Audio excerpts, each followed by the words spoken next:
So, lads, today we got a little bit of an update on the old Caitlin Clark injury, lads. And obviously, this is from Tony East.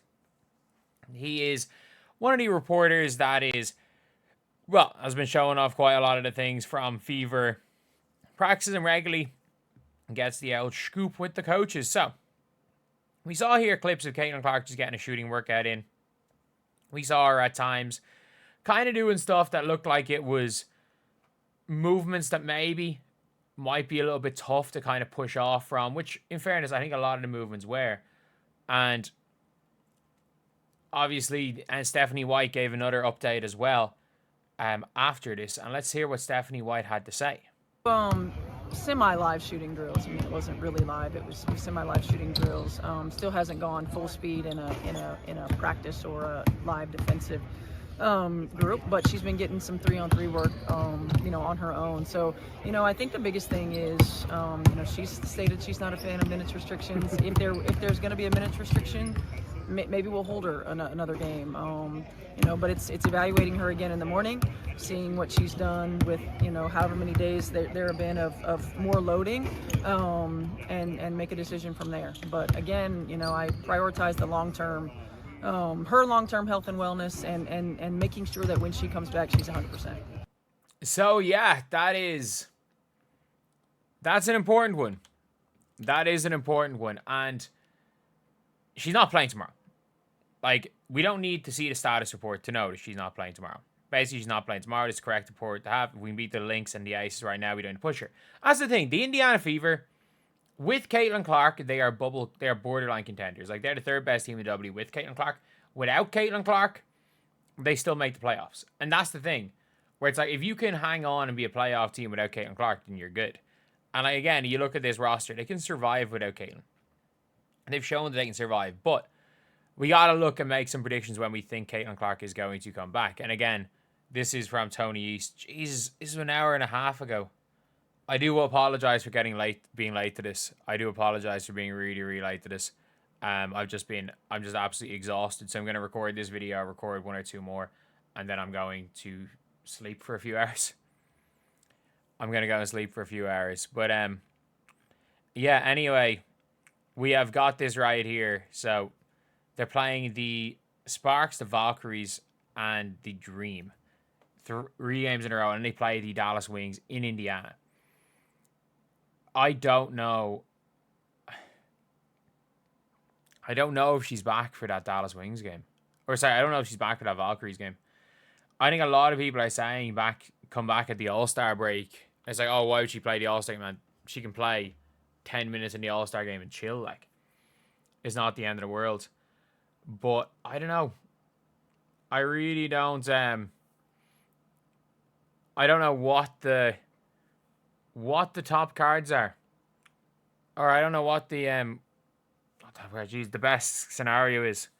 I don't know what the best scenario is. Sorry, I've been uploading too much 2K today. I don't know what's the best case scenario. Like, do you want to hold her until All-Star? Do you want her to come back for that Sun game before the All-Star weekend? I think maybe you hold her out till this. You hold her out till the Wings game. Like, the Wings game is the week before All-Star weekend. I think the All-Star game is a Saturday. You can hold her out till that Wings game, and she gets whatever 3 games in before All-Star weekend. Or do you hold her out till All-Star weekend? I think it's kind of a given that Caitlin Clark is probably going to miss too much time to make an All-WNBA team. Like, you probably should have to play 35. Probably should have played 35 games to be in with a shot. Like, she's probably missed out on an All-W team this year purely by health. Nothing to do with her. But at the end of the day, it is genuinely it's a big one. It's a big one making sure they get the right balance here, that they don't rush her back. Because I would rather her be back 100%. Because I do think they rushed her back from the last injury.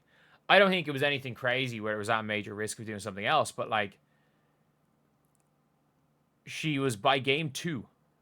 By game 2, she was already strapped up. She was already being strapped up by game 2 against Connecticut Sun, even before the slump. she was being strapped up. And at the end of the day, she is somebody that the Fever need if they want to win anything. I don't believe this Caitlin Clark is freaking, the team's better without Caitlin Clark. It's like when Steph Curry would miss a game for the Warriors and they're like, they're better without Steph. Or LeBron would miss a game for the Lakers and they won and they're better without LeBron. Or the Mavs go and cook somebody with Bronson instead of Luka and they're better without Luka. Like, there has never been a situation where a team's like has an actual star player, and I'm not talking about freaking wings with Arike, because Arike is not an actual star player. Like, when a team has an actual star player, they're better without. And people are like, oh, the defense is better. It's like, yeah, obviously. Like, New York's defense is better when Sabrina doesn't play. Like,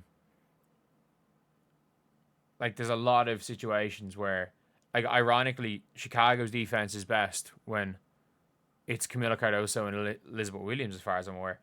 But at the end of the day, like, defense is the lesser of the two parts of basketball. But yeah, that's pretty much it, lads. This is going to be a tough scenario for the Fever to navigate. It really is. And the longer she stays out, the harder it becomes to integrate Caitlin Clark back in the team. And look, I still don't think there's going to be any issue with integrating Caitlin Clark. She's Caitlin Clark. I don't think there's going to be an issue with it. I think she's going to be fine. I think at the end of the day, like, the Fever are going to be absolutely fine. But yeah, like, I don't expect to see her to play tomorrow. I don't expect to see her to play against the Valkyries. Like, they are literally saying she's only played 3-on-3. That she's not she's literally not played any 5v5. But yeah, it's a real tough one because everyone wants to see Caitlin. And I think a lot of the draw with Caitlin and a lot of reasons why you have to play her are nothing to do with the win-loss column. But at the end of the day, if you are a coach, if you are the Indiana Fever, that is the most important thing. As much as it's obviously really important,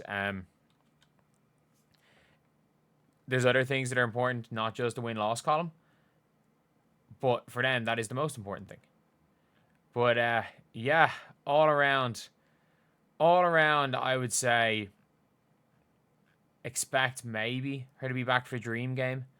They do tend to, like, let her sit out games maybe that they could win. The Valkyries are going to be a tough one. But yeah, I think it's a really, really bad situation and not anyone want to be in. And it looks like, I'd say Caitlin's at that weird level where she probably could play. She probably could play if they wanted her to, but there's a risk of it getting worse, or there's a risk of her being pain. So I don't think they'll want that. But anyway, that's the video. I'll see you guys.